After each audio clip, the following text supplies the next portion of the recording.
Hey everybody, thanks for joining me for another episode of Realtors Who Rock. I am with my buddy today, Logan Sanford from Real. How you doing, Logan? What's up, guys? And I'm Justin Montour, your host, aka J Money. So thanks for joining us at J Money Mortgages and Realtors Who Rock.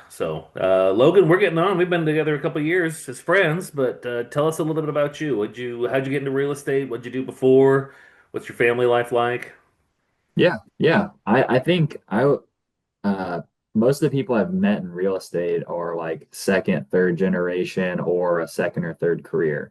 I was a little unconventional where I actually got my license whenever I was in college at Butler University in Indianapolis. So that was my senior year was COVID, whenever COVID shut the world down in 2020. So I was already doing remote classes out of my senior house with a few of my friends, and I was like, one, bored out of my mind and can't really go anywhere. And two, I always knew I wanted, like I had been doing some real estate internships and I knew I wanted to at least have my license. So got my license senior year of college. Didn't really have, like I said, the generational thing. So I didn't really have a lot of family that were in the industry. I feel like even people that aren't second or third generation realtors, like parents, they at least have some sort of family member, like mentor or friend Yeah, that some kind was. of I didn't connection. really know Yeah. anybody. So that's how I got into it. I actually started out doing commercial real estate for a little bit for a company called Zeller. So they did like Class A office space. Um, Enjoyed it, but really loved the residential space whenever I started doing a few internships in college and then got licensed. And that's where I am now. Awesome. Awesome. And you are married to your high Yeah. school sweetheart? Yeah. I was gonna say more importantly, the family life. Yeah, I've been married to my wife Izzy for we just actually this week had our 4 year anniversary. We've been together, so high school sweethearts since I was freshman in high school. So I think it's been almost 12 years. And then we have a daughter, Lenora. She just turned 2 in March. Um, Lenora means light, so she's definitely been the light that we didn't know we needed, and she's been a lot of fun. Keeps us on our toes and keeps us busy, but she's a lot of fun. Spoken like a true girl dad. Yeah, Yeah, the light of the house, little Lenny. yeah. You got the 3 boys, so you don't know the girl dad life, I but don't. I don't. I'm okay with that. All right. I'll just live in ignorance for that. No, it's awesome. Yeah, and she's so cute, and it's like me. You're not afraid to exploit her for the social media purposes of. yeah. Oh You gotta yeah. share. I You mean, gotta some of our share. family hundreds, thousands of miles away, or friends. So the social media, that is a nice part of it that we can keep up. And Oh yeah. you feel like there's a few of my friends that their kids are in 6 months younger. I've never met, but I feel like I know them because I see social media posts, which is fun. Absolutely. Yeah, all my family's out in the Northeast, and so between Facebook and FaceTime, I know our kids' grandparents feel like they see them just as often as they see the ones that are local because it's Yep. kind of a Yep. nice. Yeah, It's it's the kind of best. crazy though whenever your 2 year old knows how to like we try to limit the screens. We're not like True. Nazis with it, but she can like FaceTime or she knows who's calling, which is a good thing too. Like I said, you whenever you're not even an hour and a half away, like most of my family, it's still not easy enough just to drive there every day. So FaceTime is definitely nice. Yeah, yeah. Well, you've had a pretty successful couple years right out of the gate, even though your journey into real estate was a little less than conventional. But what would you say your most favorite transaction has been so far? Yeah, it was back whenever I first started. So I was still in college. I was about to graduate. I think actually the closing was like boom, boom with graduation. So it's still kind of stressful. I was also working part-time job, full-time student. It's your senior year, so there's a lot of emotions, like next chapter. And I think it was whenever I really decided like I want to do this full time and really enjoy it. But it was I actually how I met the clients was kind of a cool story. It was through like Bigger Pockets, which is an investor forum. Hmm? So I had a background in property management and manage properties and had an investment side and still help investors acquire properties. But met him through there, and then he ended up having he has a family with 2 kids, and they were looking to actually buy their primary residence in Indianapolis too. And he had a pretty bad experience with 2 realtors before that, one out of state and one in state. So Hmm. I don't know. Whenever you have clients that come to you in that sense, it's always it's pressure, but there's a lot of responsibility, but it's pretty cool whenever they trust you. But one of the reasons it was one of my favorite is the realtor on the other side. And we've talked about this a few times, Justin, like the dinosaurs in the industry. Like the MyBoard numbers. Like mine's 44,000, 200 something. This guy's number was single digits. So, I mean, he'd been in the industry for over 40 years. I've done a lot with the community, like not just in the real estate community. And it was a pretty difficult transaction, like with inspection and just some other stuff. And he handled it with grace. He knew, I mean, ultimately, he can look at the purchase agreement and see my number. So he probably knew I was freshly licensed, but never, had the like trying the dominance or, I've been doing this for 35 years and I know what I'm talking about. Like you don't. Mm-hmm. There was a one time we even met at the house where he, was like, "Hey, let's try to get a solution. Like we want to work this out." And never forced anything, but was just, always there to answer my questions, explain stuff whenever he probably didn't need it, or he could have leveraged that for his client. And I actually was thinking about, I still need to give him a call because it's been a few years and just thank him for that. Because I've tried to always, pass that grace down to another agent where, it might be one of their first transactions too. Yeah, yeah. Well, I know that about you. We've done a couple transactions together, and you're a very win-win mindset guy, and that is lucky, yeah, to get someone who sometimes they've been in the industry a long time and they want to throw that around and throw it in your face, and sometimes they've got a more abundance, cooperation mentality. One of my first ever disclosures that we sent out, the loan estimate has every line item for every Oh fee. yeah. And when you're brand new, that's 50 things to try and memorize it. And of course, one of the first people I ever worked with wanted me to explain each one in great Yeah. detail. And thankfully, my sales manager across the cubicle was like, "You're gonna transfer to me, and I'm gonna handle this for you. And you're probably never gonna get a call like this again." And it's Yeah. still the only person that's ever asked me what to explain in encyclopedic detail. They Uh, read all the fine print, all the small writing. yeah, no, well, not even just like yeah, there was. I mean, it's also ridiculous because we're federally required to disclose so much up front that Yeah. like it's 100 pages. So like let's I don't want to read that to you over the phone, but and I can give you kind of an idea. Most of it is boilerplate legalese, the stuff that we Yeah. just have in there because somebody messed something up 15, 20 years ago, 30 years ago, and now everyone has to read this paper. So yeah, I always remember in our buyer consultations, you tell especially first time home buyers, isn't it like you guys are the like second most regulated industry and like yeah. all, yeah. Pretty much So right you're behind the always, investment guys, the 401k guys, or not really yeah, 401k, but yeah, like the Edward Jones, the wealth management advisors, those guys, they take the tops. And you know your dad's in insurance, they're up there too. So yeah. there's a lot Well, of it's, leeway. I mean, that's the thing. Like, what that transaction going back to like my favorite one. I mean, it's daunting. The real estate course, it only teaches you so much. I mean, it's a lot of critical thinking, and it's good. It prepares you, but it doesn't really one teach you how to run a business, and then also a lot of it how to explain it to a client. And sometimes you have to mirror that client and explain it a little different.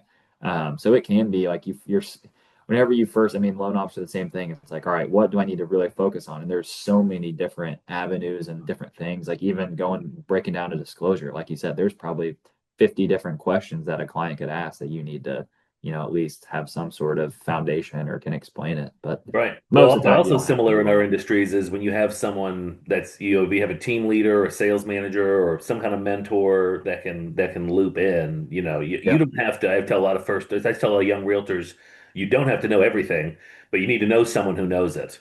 So yeah, and I don't most of the time, most people are not going to be gobsmacked that you don't have an immediate answer for them. If you say, I don't know the answer right now, but here's someone, let me introduce you to so and so, or let me check with so and so and get back with you. yep, Nobody knows everything. So I, yep. I, I haven't, I've never experienced much kickback from someone that's like, how dare you not have an immediate answer for this this question? Yeah. Yeah, because I feel like a lot of, in sales, it's like, all right, fake it till you make it, which there's some truth in that of, yeah, I mean, you just need experience, you need to learn, you need to fail. But there's also the part of, being transparent and like, hey, I don't know that answer, but I'm willing to go the extra mile or I'll find that out by, X time. And having mentors, I mean, you can, with AI, Google, everything now, you can do that, but a lot of times it gives you like seven different options. Where in real estate, in our world, like, a mentor probably knows, hey, here's, I've dealt with this before. Here's what you need to do, or here's, ABC option. Yeah, yeah. How was it that I don't know if we got all the way to like you finding the actual real broker? How did you get connected to them? Yeah, it was actually Drew. So, Okay, Drew how Dial, we got shout out. connected. Yeah, yeah, Drew Dial, the GOAT. I actually just talked to him a little bit ago. So he is funny story. It's a crazy story. He was the listing agent whenever I bought my first home, and I was in the middle of actually, I had just got licensed, that wasn't, I mean, like I think I got licensed in February and we closed in like March or April on our first Mm-hmm. home. So I wasn't comfortable representing myself. So at the time I had you know the brokerage I was at, the manager broker, he represented me and Drew was on the other side. Um, and then we met at closing. We both got there like 20 minutes early. That was the first, I tell Drew this to this day. That was the first time and last time I think you ever got to a meeting early because he's always right on time or a little bit late. Yeah, he's If always. you watch this, Drew, I still love you. But no, we got there early and I mean, we talked nothing about the home or business for the first 30 minutes. Like it was just, faith, family. He's a big sports fan, although he likes Purdue, which I still hold against him, but Mm, just a lot of stuff and connected. And then we just stayed in touch. Then that's whenever Remax, whenever they decided a lot of the agents to go to Real. And, I had the conversation with them and came over. It was about a year after that. yeah, yeah, that's awesome. Yeah, he is one of the goats for sure. He's Yeah. he's out there. He's always out there hustling. Uh, Yeah. so what do you think as far as things that have set you up for success? Because I think on an average you've had a more successful ramp up years than a lot of agents could probably say. What would you say are some of the habits and routines that have set you up for that? Yeah. I mean, we've already hit on it, but I want to emphasize it. It's just the mentorship and being intentional with relationships. Mm. I think in this day and age, and I sound like an old head saying this, but I mean, you have systems and AI and it's all about how can I be efficient, and that is so important, and I utilize it every day, and I still have a lot of ways to grow in that. But being intentional with your relationships and like at the end of the day, we're all humans. We all have families. We all have other hobbies outside of this industry. So be able to connect and realize, all right, there's people that have more experience and that care about me, and are willing to be a resource for me. And then being able to reciprocate that and do it with other agents where you can be the mentor instead of the mentee.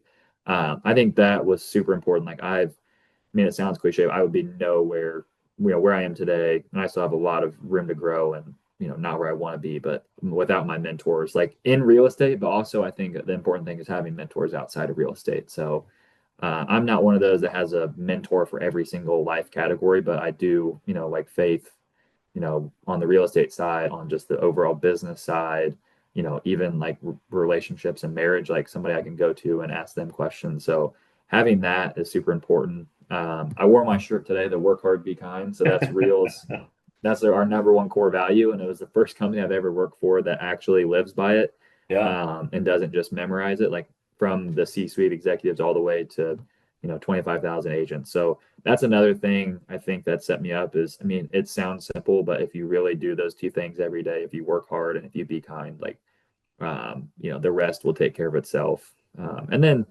I feel like every podcast I listen to that talks about mindset or, stuff that like kind of like what we're doing now is waking up early.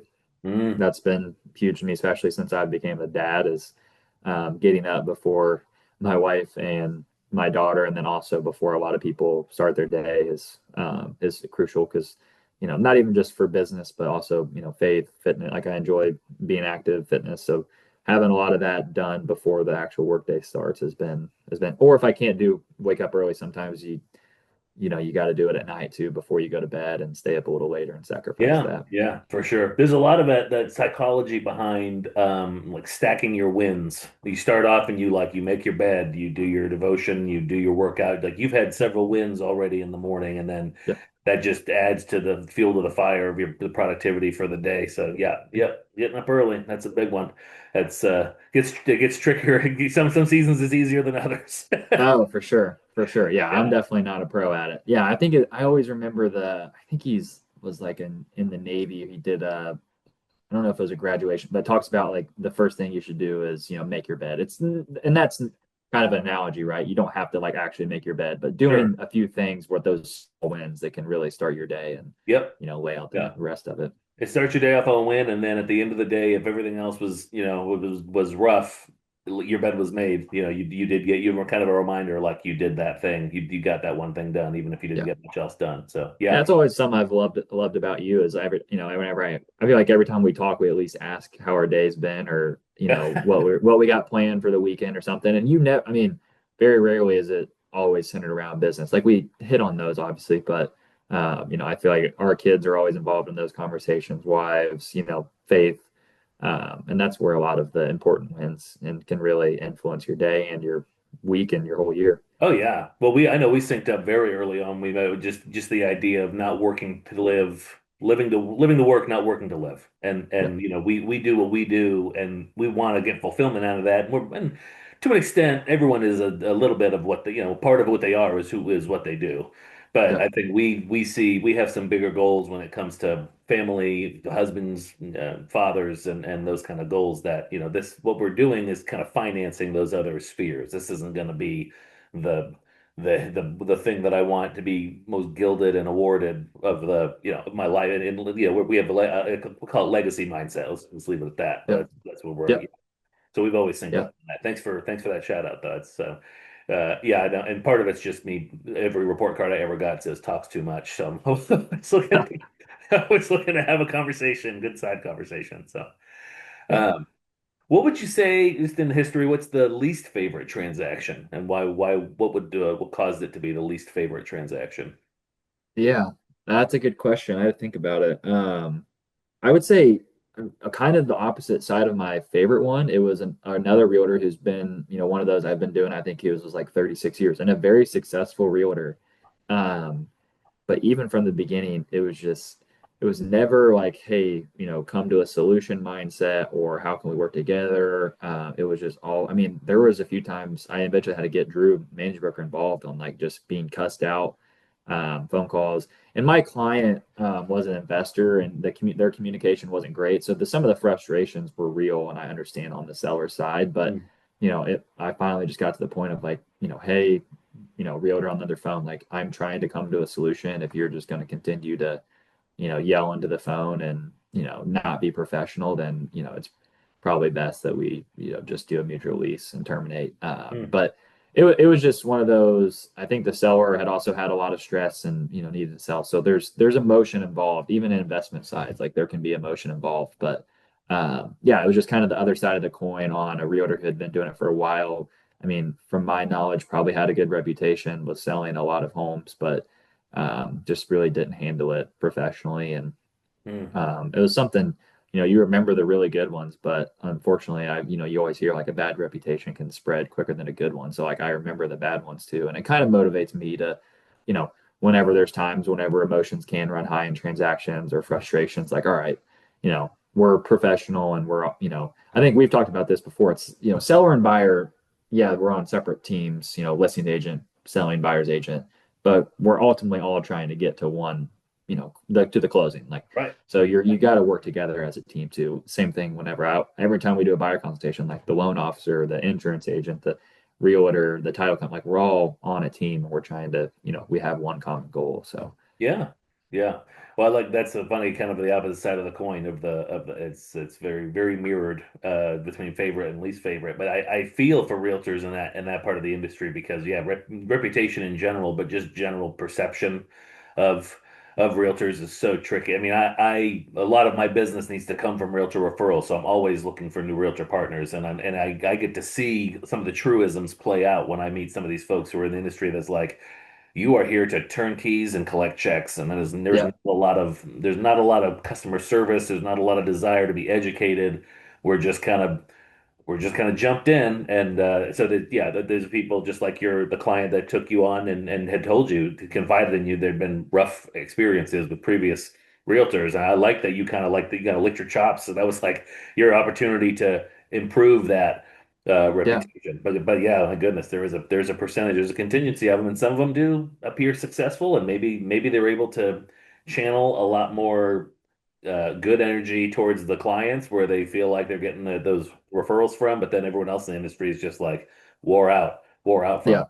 Oh, for sure, 100%. I think I watched one of your videos this week of a realtor, and that I can't remember who it was, but they were talking about, sometimes I think real estate agents, maybe even loan officers, they forget like this is a career, and not only is it a career, but we're helping somebody in one of the biggest investments and decisions of their life, if not the biggest. Like, you know, there's a buying a home is a huge deal, even if you've already done it before. Hmm. Whether it's your first home, you're downsizing, you're selling the home your kids grew up in, or even investment property, you're putting a lot of your hard-earned money into, a property, even if it's just financially, for returns. So I think sometimes, I am guilty of it every once in a while where it's like, oh, I should have, the education I think is something like the most important part of my business. And I think I love working with you. And that's one of the reasons is you really focus on the education too. And sometimes we do this so much, it's like, oh, I forgot to explain what an earnest money deposit or, the homeowner's insurance and that timeline or whatever, whatever it is, or that, maybe I should have explained that part of the loan disclosure better. But it really is, I think sometimes we lose sight of, yeah, one, this is a, a career, not, just a job. And also, this is a very big decision for people. So we need to, take that seriously. Yep. Yep, absolutely. Me and Drew had a client earlier this year, and he purchased homes and used Drew several times. But I said I used one of my phrases I use a lot is we're buying a house, we're not buying a candy bar. It's a Yep. big expense, and whether you've done it 5 times or this is your first time, there's a lot to know and a lot movement going on. It's an emotional process. But the client was like, he laughed. He was like, "But about several houses, no one's ever compared to a candy bar before." Yeah. Yeah. Stuff like that. I feel like all of my clients, whenever we work together, you always have one or like how you go about it or a phrase that people remember, Yeah. which is important. Like, and it's all, I mean, it's all positive. Luckily there's sometimes where people, it's all negative, but Yeah, you, yeah, you we've had. I'm definitely, on a good streak with you. I'm saving it all up. We're gonna have one disastrous transaction. People are gonna put a restraining order on me or something. So, yeah. no, thanks for those kind words. Yeah, and we are both very educational mindset. You're one of the few realtors I work with frequently that does the in-person consultations for buyers, and we have a very similar outlook on education where it's like, I'd rather know that I told them, and even Yep. if it's a lot up front tell them up front and I'm always willing to repeat it. I'm always willing to circle back. You're drinking from a fire hose most of this process. Yep. But yeah, we both have a I would say we would prefer to over communicate than under. So Yeah, well, I mean, you think of probably your least favorite transactions. I know mine. There's always something where, yeah, it's easy. Like that realtor on the other side, I tried everything. It was just going to happen. But there are some where it's like I probably could have set that expectation a little better for my client or maybe for the other agent involved or the loan officer or whoever. So understanding, I mean, I think that was one of the biggest learning pieces in my first 2 years from where I am now is like the setting the expectations. Like it's mhm. important. And like you said, even though if it's all right, I might talk a little more to the client or maybe even scare them a little bit, you're at least, hey, you can go back maybe 2 months after or during the inspection process or the appraisal or what, whatever stressful thing comes up. Like, hey, remember whenever I explained this, it's not the end of the world, but Yeah, here's, our yeah, options. And a lot of times, like you said, you're drinking from a fire hose. I always tell my clients you're going to have a lot of you're going to lose sleep by then, so you're not going to remember 95% of this stuff, but you'll at least normally whenever I explain something again, oh, I remember that kind of vaguely, yep, and at least have that foundation for it. exactly, exactly. So, what have been your primary sources of business? Where's your business come from mostly? Yeah, no, good question. I mean, I guess I'm not unconventional, but I mean, I don't really do a lot of like lead gen online with, buying Zillow or ads. I've done some of that, but I mean, most of mine is just through Sphere. And then now I've got to that 5 year mark where after about 3 years is really where I hit the referrals. So either past clients or, vendor partners. Hmm. I mean, I'm in networking organizations and I do social media. Like I have YouTube, I have Instagram, I have Facebook, but a lot of that's more just trying to, stay top of mind and then also educational. So, you know, I think one of the biggest things with attracting clients and getting in lead generation is how can I provide value to somebody without just having that short term or that commission check mindset. Where one of my mentors, he said, and I still remember this, like the first year I got licensed, is people can smell desperation. So even, Yeah, and a lot of times you associate desperation with somebody that's not producing. Like it could still be with somebody that's a high producer and they still have that desperation, which there's a balance because you want to be competitive and sometimes that can be associated with desperation, maybe a little bit, but um, I've always just had the mindset through any, lead gen or, business of how can I help people with, without just, wanting something monetarily or something in return. But most of mine is fear referral. And then, like I said earlier, I did work with a lot of investors. So I managed over 100 properties around Indy and, really understood the investment side of it. So still work with some investors and Oh, have for even sure. had investors refer, primary resident owner occupied clients, which has been fun too. Oh, that's awesome. Yeah, that's not a layup, but a nice industry adjacent, source of referrals. Yeah. And with personal sphere, I think it's so many agents talk about, who's in your sphere, who's in your, be sphere minded. I know there's a lot of agents who get in at the beginning and are kind of afraid to go that route. I don't know if they just don't want to step on people's toes or, their family knows them. They know that they're new. They don't have any, the confidence or whatever. Yep. Um, but I think what's probably spun that around for you, being with so much success in the beginning, the person that you purport yourself to be. I mean, the fact that you just referenced earlier that you researched my YouTube channel before you did my where my interview is like they already know you're someone who's going to be doing the right things and taking the right steps, and so Yep. I'm sure that benefited you. Was like, well, if Logan's sinking his teeth into real estate, then he's really going to be taking charge of that and treat Yeah. it like a career, like we were talking about earlier. I think a huge thing. Like I always tell any person that I mentor or even people that are mentoring, I'm not the smartest person in the room. Like even this right here. Like it can be a small room, it can be a big room. I'm normally not the smartest person in the room, but I am willing to work the hardest. Like I had You're that definitely the mindset, smartest person in this Zoom chat for sure. yeah.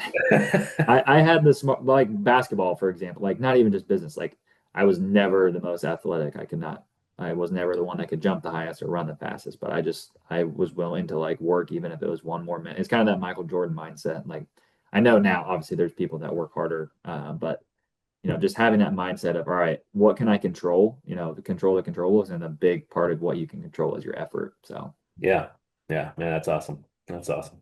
You mentioned you referenced just before marketing. How do you market your business where it's like social? You said social media is more staying top of mind and education. Can you talk a little bit more about that? How are the other ways you market yourself? yeah. I mean, I think we were talking before the call, like YouTube. So that's been something that I've enjoyed on, the videos I do are 60 seconds with Sanford, so my last name, and I try to do everything at least a minute or 2 minutes or less. So a lot of those I work with a lot of first-time home buyers. So they're designed on, questions that I just get on a regular basis, or maybe questions that clients don't know how to ask, but they're like, oh, I should have asked that. So, you know as what's an earnest money deposit, or when do I order an appraisal, or should I do a final walk? Like just a lot. I mean, those are a few videos that come to mind, but Hmm. the education, and then also knowing. I think a big thing with younger agents is knowing your market. So you don't have to focus on this specific niche or try to do seven different things. But an important thing is, right, at least know some sort of whether it's the neighborhood you live in or the zip code you live in or the area you're from or whatever. So the education part on local market and where my clients are residing, because that's something they're interested in, is not only what's my home value worth, but what's happening in my neck of the woods is important too. Yeah. Yeah, that's really good. That's really good. Well, yeah, the my YouTube stuff has been mainly the Realtors Who Rock and interviews with realtors. We've done some what's that word Wednesday kind of glossary definitions, but an FAQ section that could be I could see that being helpful, especially just to reference if someone's, hey, here's your answer to your question about will this credit pull affect my credit? It's like I think that's like answer that to just about everybody who applies, but uh, Yeah. I like that. So you give me some ideas for some future content. So thank you. Yeah. A new realtor joins the industry. What's the best advice you would give them for a new realtor? I think a big thing, like two things I focus on and try to focus on every day, is just being consistent and then controlling the controllables. So I was like the two C's. I guess three C's with controlling the controllables. But I think a lot of realtors that I've saw that get into the industry like just run with like a chicken with their head cut off on trying to whether it's every lead gen source or every resource that is going to give you information on, how to become a better realtor and know your market, or, Mm. even just ethics or stuff that you have to know throughout the day, is like trying to, not only be consistent and just showing up, but controlling the controllables on, all right, what is that maybe go to, source that I need to focus on, or that for these next 6 months, I'm going to focus on this lead gen source versus trying to, do seven different things. And then I think I'm going to sound like a broken record, but the mentorship, like having an agent, I didn't really have that as much whenever I first joined, or whenever I first got licensed. Is just having somebody that you can go to, or more than one person if have a question or even just to chat, whether it's personal or business or business development. Hmm. The mentorship is crucial, and especially in real estate. I was just talking with Cooper, which Cooper, he's had a few transactions already in his young career that like I've never experienced a certain part of it where it Mm. was, and I enjoyed then learning, all right, here's what you should do, or learning through him that he's figured it out, or we've had to reach out to other people, or or maybe I've had that similar thing happen. But I always tell people I learn something new in every transaction. So Yeah. it's very fun and it's very challenging. And that's one of the reasons I love my job, but also can be very daunting where it's like sometimes there's going to be just constant curveballs thrown at you. So having those people that are in your circle that can support you is really important. Oh, for sure. Yeah, it's the thing I love about our industry is that no transaction is the same. And yeah, you No. usually do learn something new. Man, even in year 8 for me, there's still stuff I'm learning that's new.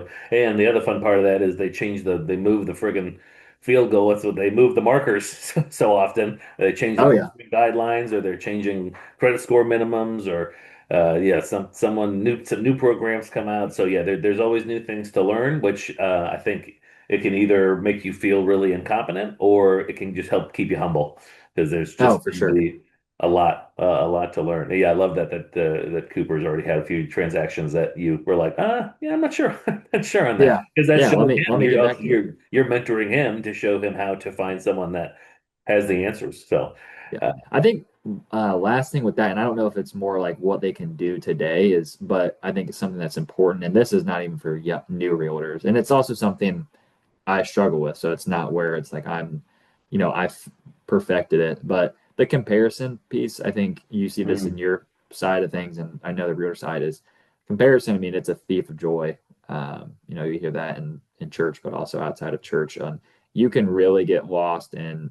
I mean, I could spend the next until the end of the business day, and really with our job, we don't really have an end of the business day sometimes. But you can just get lost in comparing yourself to another realtor, or whether it's here locally or somewhere else. So I think it's important to have a competitive spirit. You need that in real estate, in our industry, but you got to find a balance, and it's got to be a healthy balance. And then also, a lot of times I always say, how can I compare myself from where I am now to where I want to be in 6 months or 12? Like the competitive spirit sometimes, like internally, yeah, yeah. have people that are going to hold you accountable to reach your goals, but everybody's end of year goals looks different, and it should be like that, and that's okay. Right. Yeah, I like that. Not necessarily competing against other people, but maybe, am I doing better than I was a month ago? Competing against Yeah. yourself, kind of a thing. Yeah, that's all very important stuff. Well, and you mentioned social media and the comparison game, and whether it's for personal use or professional use, yeah, you can definitely get caught in that trap of seeing what other professionals are doing, or what other goals other folks are doing. A lot of my what did you say, philosophies about social media have to just do with more, how do I beat the algorithm to make sure that my stuff is showing up when people are scrolling on the toilet and see, when they're doing the doom Yeah. scroll, is that when am I at least is my name flashing across their eyes? Uh, but there's still a level of, you still have to be intentional with it. It's not just about posting; it's about going and interacting, and that helps you keep tabs of your clients, your referral partners, and gives you stuff to talk about. But there's a lot of it's a very it's not bittersweet. It's double-sided part of the industry, because I think it is important, especially for folks younger in their careers. Like I would say, we're both kind of similar phases where we need to be pretty adept at that, because the generations coming behind us are relying more and more on it. Yeah. Uh, where the dinosaurs, as you so graciously call them, Yeah. they're probably never going to need it. They're probably 5 years out from retiring, but they might never need to have a robust social media strategy. So. Yeah. Yeah. Love that. Comparison is a thief of joy. You got a couple of zingers here, and the desperation one too. That's true. People can smell desperation in every sphere, and it's certainly not just in business. But yeah, it's just never a good look. You can't really pull off desperate and make it look like sexy, confident, intelligent. It kind No. of And even if you overrides have like everything. the education mindset or you're great at communication or you really have that like certain niche that you're really good at and haven't mastered, like it's gonna be shown somewhere. Like it's gonna be revealed that desperation. What Yeah. whether it's before or after or during the transaction, it's gonna pop up somewhere. Yeah.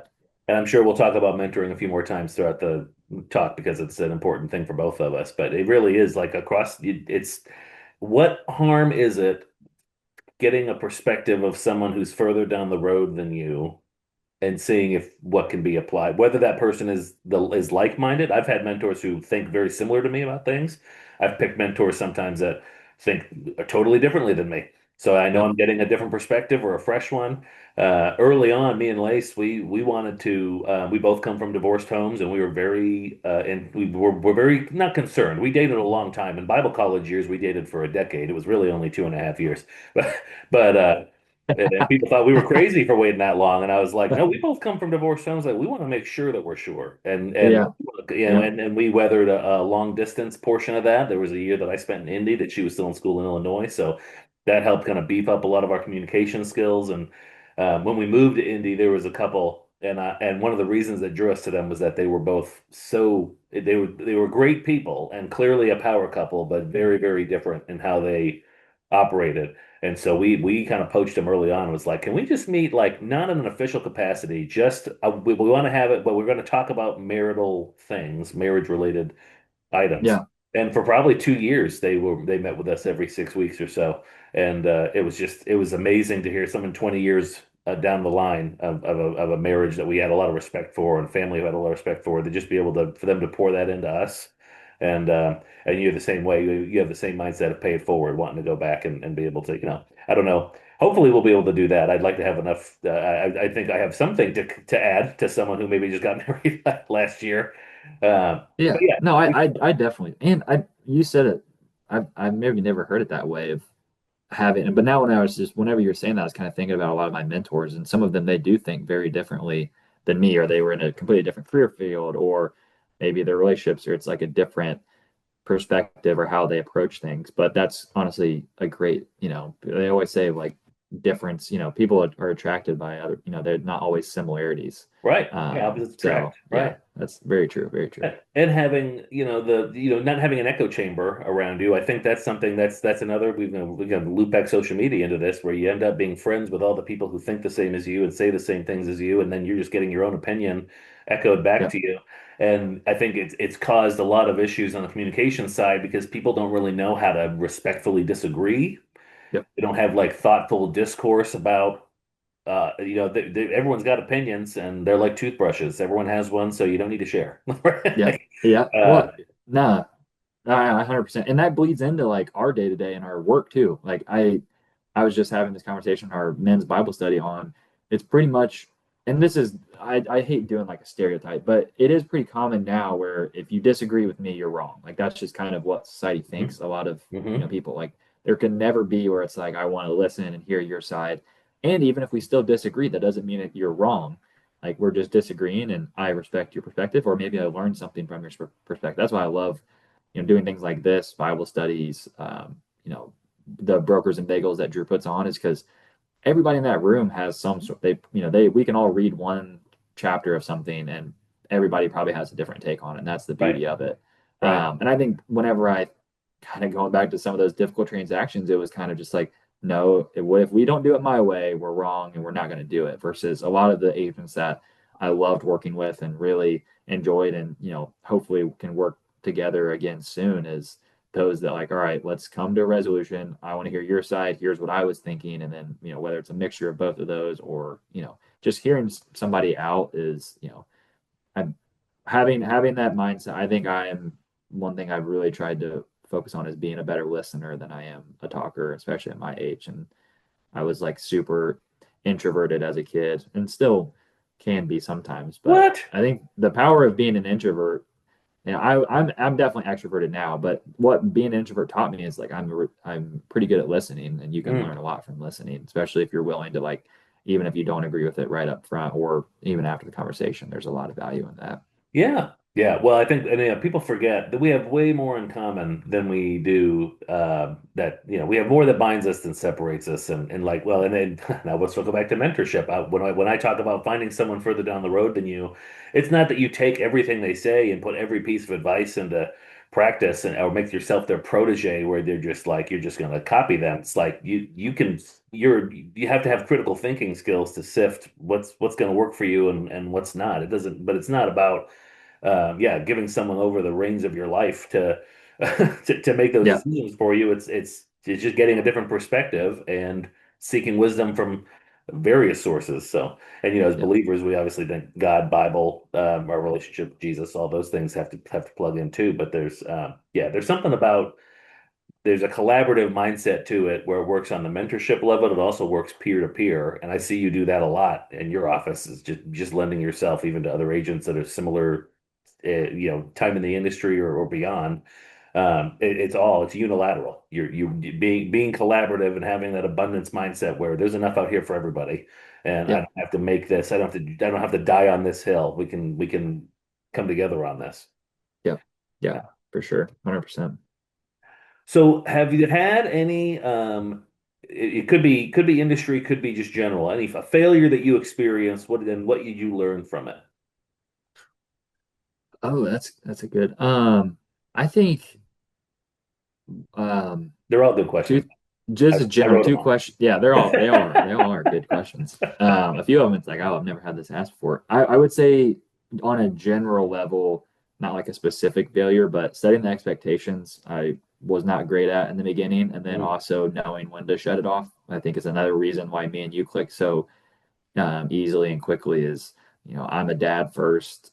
I'm a husband first. I have other hobbies outside of work. So, I mean, if we're being realistic, you and me, we could work 24 hours a day if we really wanted to. Like, you can never shut real estate off. And some people mhm, do, and they love it, and that's okay. mhm, But setting that expectation, not only with like time, but also just other parts related to the transaction with clients is super important and something that took me a little bit to figure out. And then whenever I first joined Real, I think left that other brokerage like November and didn't have, it was a few months where I was just kind of onboarding and learning and training and all that, which was super beneficial. But I remember I didn't have a transaction for a few months.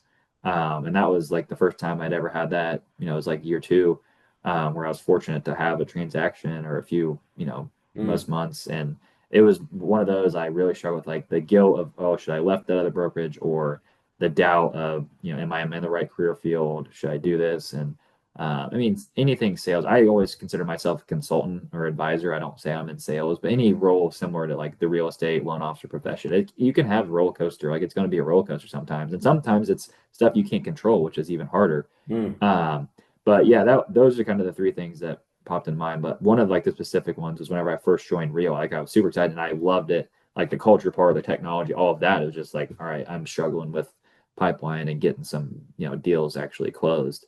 Mm. But then, a few months later, like I've never looked back, and it's been the best decision, one of the best decisions I've made. Yeah, there can be droughts in this industry for sure. I mean, and I'm just like you, 100% commission. So there can be if when it's slow, it's real slow. When it's hot, it's real hot. And it's fun. But yeah, it's one of those things you just kind of have to. It's almost a farmer mindset. It's like you're gonna work harder certain seasons of the year, and Yep. then you guys setting those expectations where, okay, I'm gonna have, I think it was probably 2020 or 2021 when I instilled there's the two golden hours a day for me. It's like 6 and 7 p.m. So I tell folks right out of the gate, I'm in dad mode. It's dinner, bath time, bedtime, and it's really I've never offended anyone to tell them that and be like, how dare you not be available for those 120 minutes? And Yeah. it doesn't mean I'm working the other 22 hours by any means, but Yeah. that's a time where like my phone might not even be turned on. I might have that, but it's certainly in the other room. It's not somewhere where I'm going to be checking Yeah. it frequently. And I Yeah. tell them if I see it when I see it at 8, you'll probably hear from me within 10, 15 minutes after that. But it's, I'm going to be off the grid. Uh, Yeah. And sometimes that can be hard in our industry with like deadlines and responses and closing dates and all that. But at the end of the day, it's like we're not surgeons or somebody that like, it can normally wait a little bit. it's not Like, life or death. Yeah, yeah. And I think sometimes we get caught up, and sometimes back to that desperation piece of it is life or death something. And I completely, that's real. Like if you're 100% commission and you need this closing to pay the mortgage or the car loan or put food on your family, it's like it's real. So I understand it, but a lot of times like, all right, that can wait. And like you said, if there ever is somebody or a client or a partner that doesn't understand that, then you probably don't want to work for them Right. anyways. Right. Yep. That's great because that reminds me that one of my favorite parts about doing these interviews is you always have two or three takeaways for me personally. And one of them with my interview with Tiffany, she schedules a chunk in her calendar for swimming in the crazy.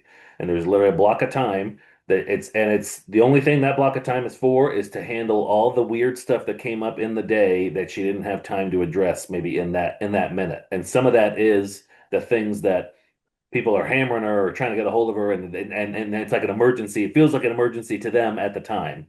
And then 2 hours go by and she's able to address it and she's able to give it her 100% focus. And it really wasn't all that much of an emergency. And a lot of times it just is the emotion that comes along with hitting a speed bump or a hiccup. And we are, I think, setting expectations. We both do a good job of saying, there's a lot of people involved in the house buying process, and we should not expect that everything is going to go off without a hitch at all times in the fastest manner. I'd rather you expect a few speed bumps so that we can refer to this previous conversation where I said there would be a few speed bumps and set those expectations up. But that kind of floored me to think like I could schedule a block of time in my day to handle things that I think are emergencies. But I know I have time in my calendar to address them because I've already booked that time. Uh, Yep. Yeah. Yeah, I remember that's really good. I need to get better at the time blocking for sure. mm, I remember like specifically though, is before Izzy and me had Lenny, I think she might have been pregnant. It was at our old house and we were having dinner one night and like later, it's like 8:30, 9 p.m. And like I had a client just kept blowing me up. And some of my clients are out of state, so this might be a 3 hour time span. So like 8:30, it's 5:30 their time, they're getting off work. Like I hadn't heard from them all day. hmm Um, and like we had made a dinner. It wasn't like an anniversary or anything, but it was like the first time we had saw each other all day. And I was like complaining, like, oh my gosh, just kept texting this person back. And she like looked, she was like, why are you complaining? And I'm like, well, they like won't, they keep reaching out and it's 8:30 p.m. even though they're on. She's like, are you responding? And I was like, yeah. And she's like, so you're setting an expectation that they can't like if I would have told that client, hey, I'm, having, whether it's if I should just say, oh, hey, I'm in an appointment or having dinner with my wife, they most likely would have understood. And if they didn't, I probably don't want to work with them anyways. Right, Um, right. but Yeah, that was like one of the things like, 1,000 pounds on your chest. And that was really what, I still vividly remember like where I was sitting, what we were doing, all of that. And, shout out to Izzy because she was just, she was honest, but I needed that honesty of like, you're setting the expectation that it's okay. So yeah. just don't do that. That was one of those moments where Yeah. you get your head pulled out of the ground or whatever, Yeah. whatever other place your head was. Right. Yeah. Yeah. Why is it good at that? I don't even know. And also, this is a side, but to your story earlier about bedtime, I was so impressed whenever we went out to eat and you guys were talking about at dinner, like your kids basically put themselves to bed and the older ones are pretty much already in dad mode and know how to help Shep and all that. That's impressive too. Yeah, that has very little to do with me, unfortunately. But it's a lot of that. We were pretty hardcore schedule followers with especially the first two, and so yeah, that routine they get into that routine, and we give the babysitters the routine, but we tell them, yeah, if you miss a part, they'll tell you. They'll be like, oh, Yeah. you did this, but you didn't turn that on, or we didn't flip that. You get flip the switch, and Yeah. yeah, yeah, it's fun. So that's funny. Yeah, we had a good yeah, that was a good double date that we did. We need to get one of those on the calendar. Yeah. Uh, Besides the sweat. yeah, there was a very sweaty server involved. Yeah, that was that was rough. Um, okay, last one. What's the best piece of advice you've ever received? It's okay if it's one of the other little sound bites we've already got from our interview, but the best piece of advice you've ever received. Yeah, that's good. I don't think it's like exactly what we talked about earlier, but I think it's you have to do something involve something that you're passionate about, or you're eventually going to get burnt out, whether it's a year, 5 years, or 10 years down the road.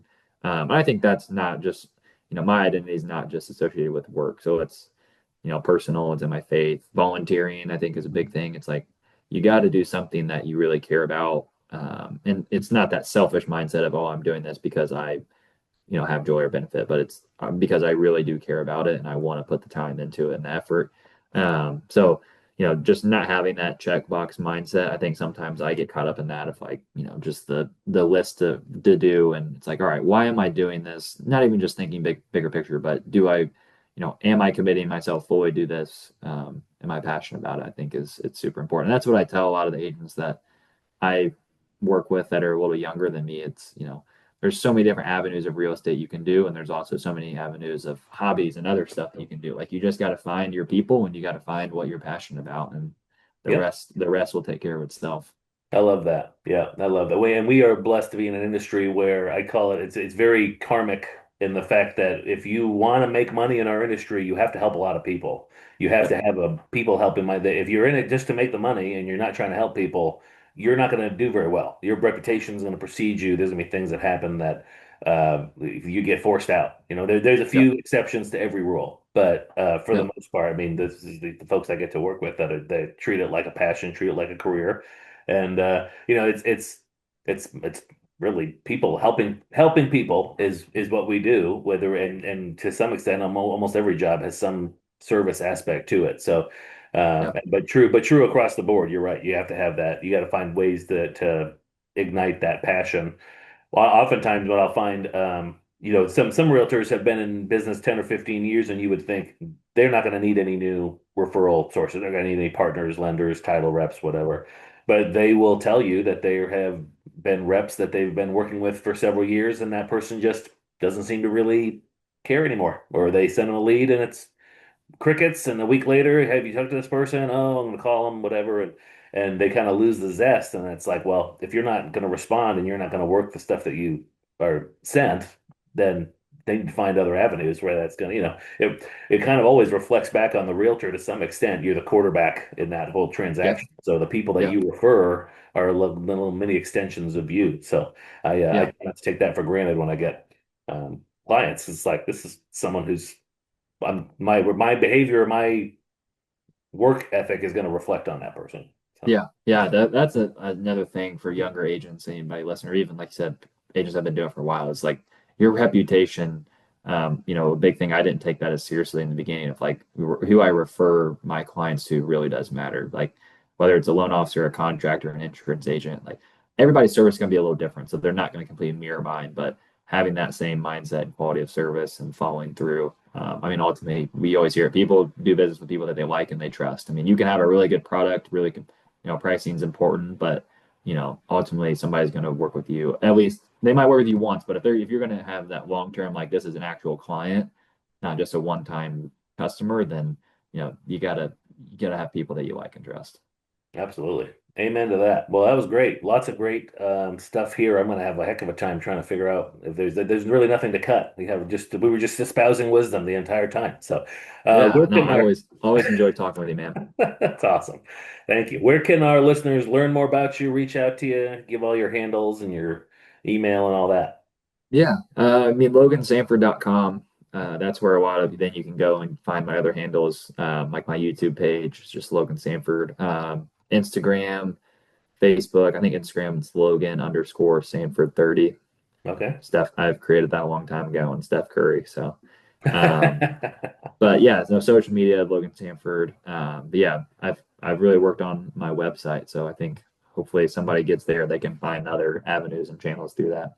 Yeah, yeah, sounds good. Well, I'll put all that stuff in the show notes. But thanks for sharing your time with me today, man. Thanks for always good, always edifying to chat with a guy like you. So, Yeah, you need to. One last thing, you need to put like the biggest piece of advice that you talk with all readers. You need to do like a combination after like the entire year and just oh see yeah, see how many like repetitive things you have or you know unique what's ones funny or is there's very I'm trying. Well, that's a good point. I'd be surprised if there was one solid through line. I mean, it's always there's a lot about just wanting to help people. But I've thought about that before. It's funny you bring that up, like a montage of every piece of advice, best advice received. J Money's montage. We got it right there. It's J Money montage. 60 seconds with Sanford and the J Yep. Money montage. There we go. Yeah. All right. Hey, All thanks right, man. It everybody was for good talking with you. listening.